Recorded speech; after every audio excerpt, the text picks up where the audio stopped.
Hi everyone, Old Man Winter here with Rhyme Signatures, the nerdiest music review this side of paralysing the British rail network with the slightest hint of a morning frost. And today we're going to be doing a review of the new Disillusion album, Ayam. Okay, come on, let's think about it here. What is it this year with bands with the word illusion in them? Okay, a couple of months back we had the ruinously brilliant and abstract Illusion with their behemoth-sized slice of progressive death metal, Woe. And now we have Germany's Disillusion with their behemoth-sized slice of progressive death metal, Ayam. It seems the formula to crafting a successful death metal album these days is to cast an illusion over your listeners or something. Whatever the secret to success may be, Ayam is a triumphant record of titanic scope and ambition, easily one of the best releases in an already stacked year. I can't mince my words on this one. Ayam is everything I've been hoping for from Disillusion since their incredible debut record Back to Times of Splendour. But wait, hold up. Tell me, oh bearded silly man on my YouTube screen, you're racing ahead a bit here. Who the devil are Disillusion, and why has a new release from them got me screeching like a teenage girl in the 1960s at a Beatles gig? Okay, let's just calm down a little and do a little bit of background research, shall we? Disillusion are a German progressive metal band who put out their first release, Back to Times of Splendour, way back in 2004, and it was, and frankly still is, an utter triumph, serving up pretty much every single component of the genre that appeals to me, and pumping my ears full of that desirable happy brain chemical that I crave so much. It rocked then, it rocks now. The production hasn't aged especially well, but frankly it's easy to overlook this with how rock solid the foundations are. And if you've not heard this record before, I heartily recommend that you check it out first before embarking with Ayam. Unfortunately though, Disillusion, at least for me, suffered with a little bit of a sophomore slump on their second release, Gloria, released in 2006. It's a perfectly fine record, but I felt that ultimately it utterly failed at capturing the spirit, heart and soul of their spectacular debut. Sadly, in the wake of this album, the band went mostly silent. The years passed, and frankly all signs of a follow-up or a comeback had started to fade. But then in 2019, a miracle happened of sorts, and we had a third album from them in the form of The Liberation. Hallelujah! The guys were back. Let's go, let's relive the glory days. Just not the Gloria days. Oh, okay, it's an okay record. The Liberation was a better record than Gloria, yes, and it certainly gave flavours of their debut again, but after a 13-year wait, it just felt like the band could have done better. So why, pray, after two records of failed potential in a row, with a massive gap between them, was I so hyped for Ayam? Because, beloved viewer, I had to believe.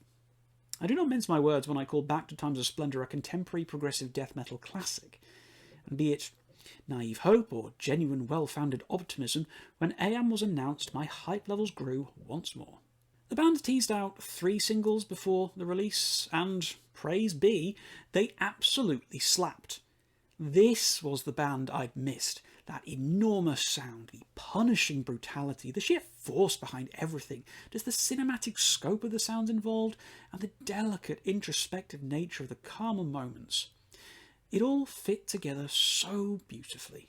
Releasing the first 3 tracks off the album I feel was a really good play, as it gave me a pretty solid taste of the kind of flow I could expect from the whole record. And flow this does. There is not a single filler track to be found on Ayam.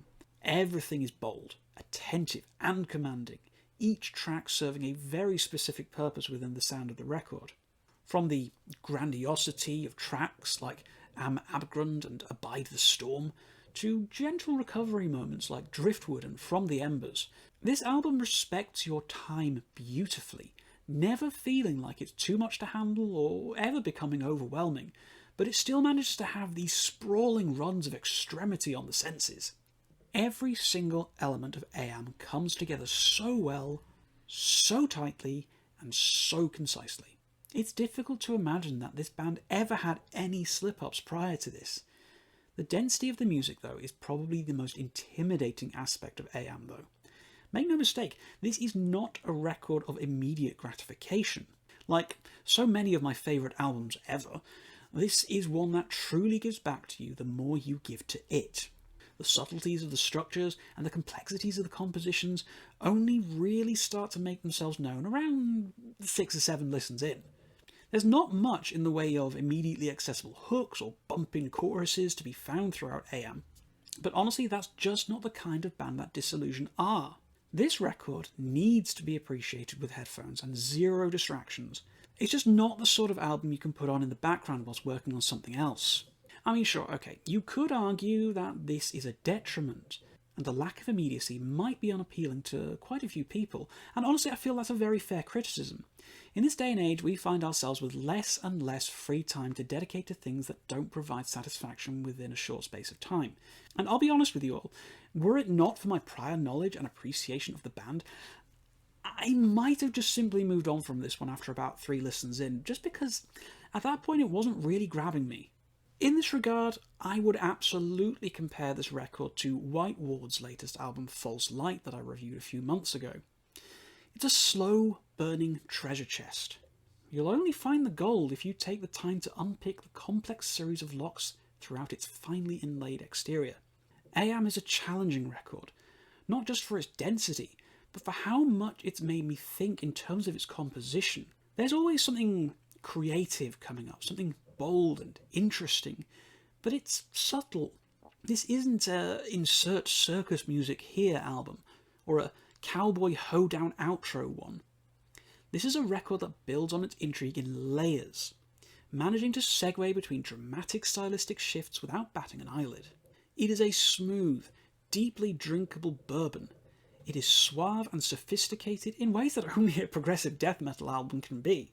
Between the crunching, heavy riffs and guttural vocals, there are these massive, gorgeous, intimate soundscapes where the band really allows you to catch your breath. But it just happens so gradually and so gracefully that honestly it's easy to not even realise when it's happened until about your 5th listen. Special mention, I feel, has to be made to just how this album sounds and how well produced it is. The tone on everything is so big and bold, but it's got this really warm and comforting feel too. It manages to skirt that line between something angular and sharp, like Early Between the Buried and Me, and something molasses-like and overwhelming, like 2000s era Opeth. It's an aggressive sounding album, but it's also kind of like hearing an old friend at the same time. This might just be my nostalgia for Disillusion's early days talking, but I just feel so at ease with this album. It's like coming home with a comfortable pair of slippers on in a dark winter's morning. For as much as I do love Ayam, I can wholeheartedly say though that it is not as good as Back to Times of Splendour. But honestly, to even entertain the idea of a band managing to outdo a debut as strong as that is kind of ridiculous to me. But Ayam does not necessarily suffer for lying in its great-grandfather's shadow. Far from it, I'll be honest. In a lot of ways it almost manages to rise higher because of it. Ayam is very much cut from the same cloth, but is very much a different fit. Whereas Splendour was grandiose and vibrant, Ayam is wintry and dark. It almost embraces some elements of doom metal into its DNA, crafting itself into an album that perfectly fits the oncoming darkening days of the change of seasons.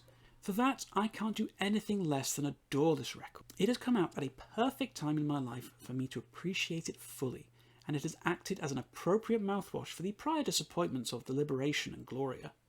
So, what else can I say about Disillusion's Ayam? It's been a funny old nearly 20 years since I first discovered this band, and how devastatingly brilliant their debut was. But it's also been a bit of a frustrating one as well, constantly willing the band to do better, knowing that every slip-up could have been something far, far greater. But I never wanted to lose faith in them as a band. This is a record that I feel truly represents the rewards of patience.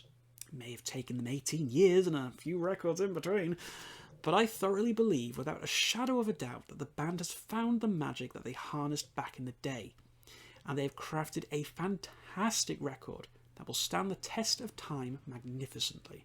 As I mentioned earlier though, the chief criticism you can levy against this album is just how dense it is, and how much you have to work to find the beauty hidden within its thickened hide. Make no mistake though, if you're willing to put the time in to really get to know this record and its intricacies, you'll find diamonds within. And at that point of discovery, you'll realise just how attached you've become to it. Well done, guys. You've recaptured the essence of what made you such an exciting band, and I really cannot wait to hear what comes next. As always, guys, you know, at this point, this is just my opinion on the record, so if you have listened to this one, I'd love to know what you thought about it too. So drop a comment down below to, let's get a conversation going. If there's anything else you've listened this year that you think I've missed out on, you think I should maybe check out, it's not too late. Year's still got a few weeks left to go. Maybe I'll get around to giving it some thought. Hey, maybe it'll drop into the top 10. Who knows? Yeah, unlikely, but if you did like this video as well, please do share it around with anybody who you think might enjoy it. And please, of course, do consider subscribing for some more content. Also, I've got a Ko-fi link down there, so if you really like what I'm doing, maybe send me a little bit of love. Until next time, guys, keep your rhyme signatures odd